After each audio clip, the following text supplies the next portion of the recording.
The European Union has called for an impartial international investigation on the tragic event of Israeli soldiers opening fire against Gazans who gathered to receive humanitarian aid on Al-Rashid Street that resulted into the death of over 115 innocent Palestinians in just few minutes.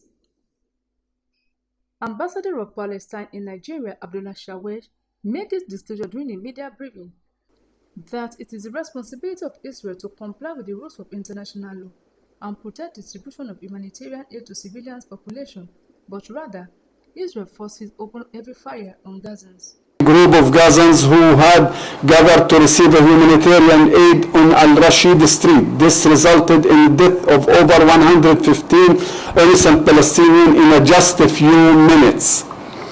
To make the matter worse, Israeli drones recorded the massacre and broadcasted it as a clear message to the world that they are above the international law. The EU described the firing by the Israeli soldier against the Palestinian civilian unjustifiable. While condemning the attack, Shawesh noted that the Israel war has pushed 85% of Gaza's population into international displacement amid acute shortage of food, water, and medicine, while 60% of the enclave infrastructure had been damaged or destroyed, according to the United Nations. We can confidently say that the United States of America has gone beyond complicity. The USA is fully co-sponsor of the war against the Palestinian people.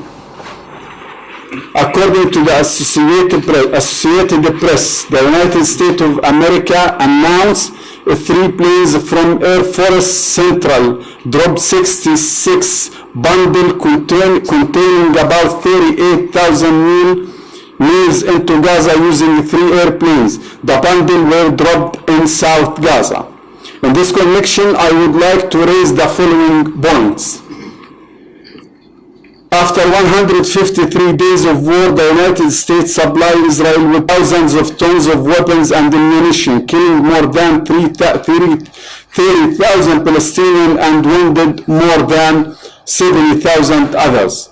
This support also led to almost complete destruction of Gaza.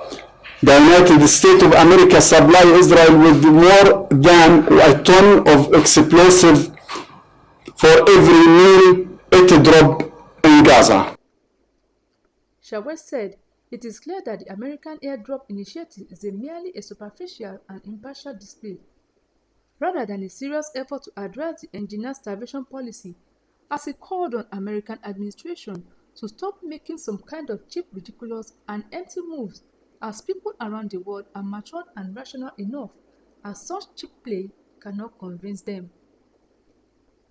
It is noted that peace can only be achieved only if Israel recognizes that the right of Palestinian people to self-determination is a fundamental and human right.